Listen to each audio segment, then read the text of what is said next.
Dr Audrey Tang, a Charetered Psychologist, and I'm delighted to be here on Afribean Radio to talk about conversation and communication.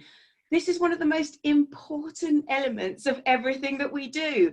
Not only is it there for just expressing ourselves and being heard and listening and making connections, but we need it in business, we need it in families, every single area. If we can communicate well, we actually are much more effective at getting through life. But the key thing here, and if you take just one thing away from this webinar, I want this to be it. Communication is only as good as the message that has been received. Now that means you can try as much as you like to use the right medium. You could be using radio or TV or email or social media, whatever it might be. And you think, yeah, I'm going to reach everybody, and you could plan that message out. But if the person on the other side just still doesn't get it, that communication hasn't worked. So it's really important to think with communication, you have a message, you have a medium, but it must also have been received. So the clearer we can make all of those things, the better. And hopefully all the exercises I'm going to take you through today will help you be able to do that. So the first thing I want to think about is, with this being a Zumba class, I wanted to start with a warm-up. And so I've got an exercise I'd like you to try, first of all. So this gets you all into the idea of thinking about things, reflecting on things, well, sort of learning to realize how you think, because that's quite important as well. So often we go through life almost on autopilot, doing what we've always done to get by. But sometimes the most effective things that we can do is actually stop for a minute and reflect on what we've just done. So here's your first exercise. I'm going to give you 30 seconds. Now it's going to feel like a long time. I will count them because we certainly don't want dead air right now. But 30 seconds. And I want you to observe your room. I want you to think about what it's like to be in your room right now. And by the end of that 30 seconds, I want you to feel confident enough to be able to describe to me what it feels like to be in that room in as great a detail as possible. So your 30 seconds starts now. Have a think. And really observe, what's it like? You can write things down if you wish to take notes. Really think about what it's like to be in that room. Still got another 20 seconds left. Feels like ages. But really observe as much detail as possible. Really, really think. Okay, 10 more seconds. 8, 7, 6, 5, 4, 3, 2, 1. Brilliant. How do you think you got on? Now, because I can't ask every single one of you what you saw, I will start by asking a few cue questions out there. So I'm going to cue you into some things. How many of you simply looked around from right to left, maybe up, possibly down? How many of you looked under? How many of you looked behind or inside? So often when we hear the word observe, we simply think, look, that's it. And even then when we think look, we don't think to look broadly. And that's really what all of these exercises are about. It's about using the broad capacity of our brains, all of the stuff we don't often tap into. So that's the first bit, up, down, under, inside. But that's just using our eyes. I didn't say, look around the room. I said, observe. So other ways you can observe are with our ears. What's it sound like in your room? Can you hear birds tweeting outside? Maybe you can hear your children. Maybe you can hear the television. What does it smell like? What does it feel like? Are you warm? Are you cold? What are the tastes or the other sensations like? The more we observe, the more information we take in, and the better our communications. Because one of the key things that we need to realize when it comes to communication, you're not just dealing with voice to voice, you're dealing with interpretation, you're dealing with people, you're dealing with their background, their culture, their approach. And if we can actually use all of those feelings, thoughts, sounds, sights, all of those together, all of that information, we're more likely to better connect when we're talking to someone.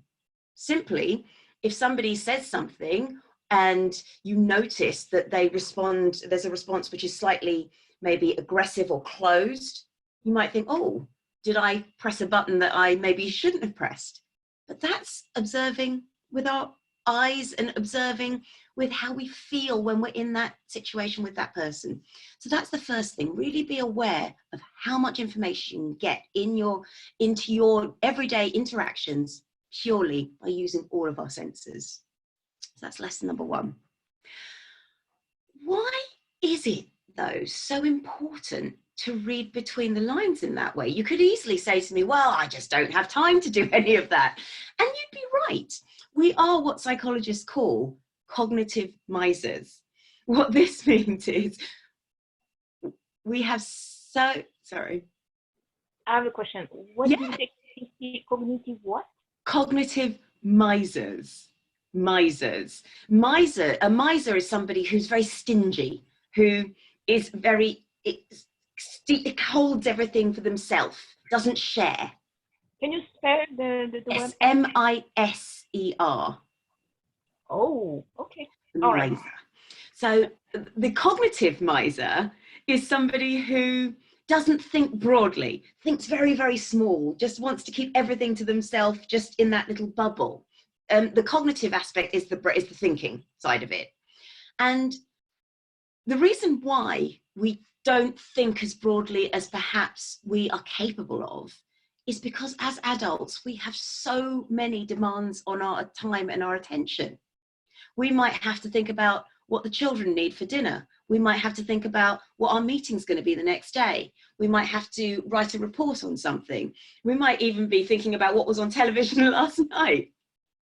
We might have had an argument with someone, that would be playing on our minds. Because we've got so much to think about already, we end up with almost our brain saying to us, oh, I can't take in something else. Please don't make me think broadly. And so what we end up doing is we end up stereotyping. We end up making a judgment on somebody just because they said something in a way that we might have misinterpreted.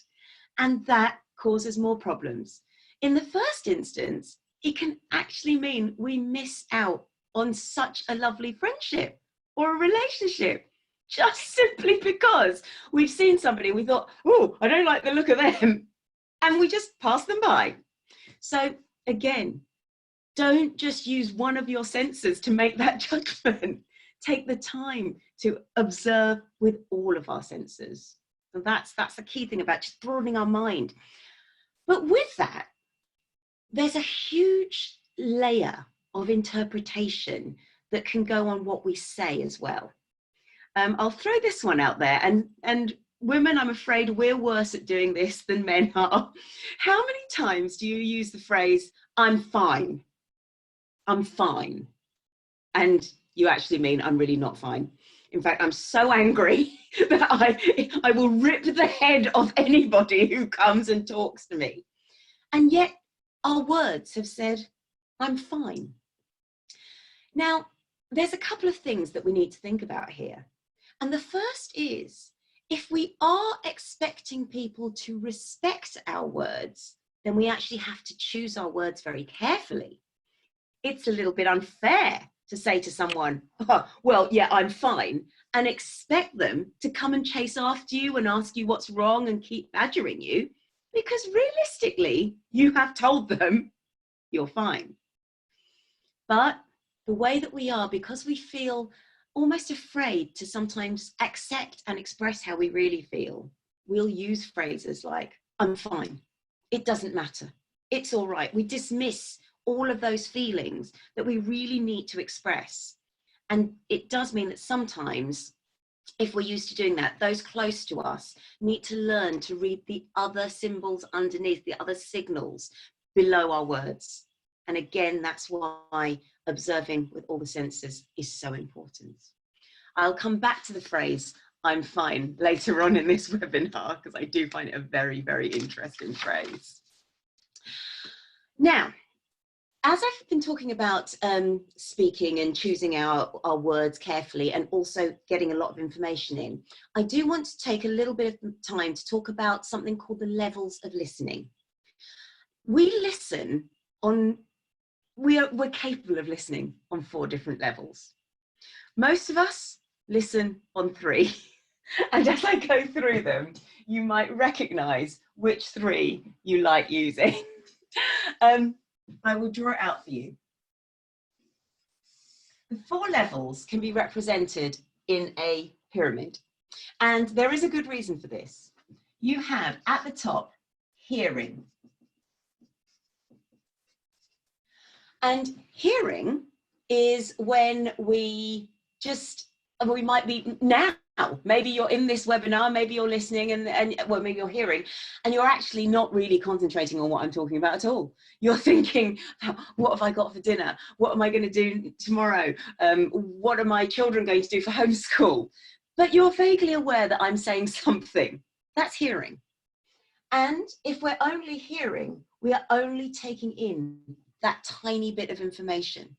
Be aware of it. Maybe next time you're watching telly and scrolling on your phone and answering an email, are you actually taking in any of the information that's on the television? Probably not. You know it's there. You can hear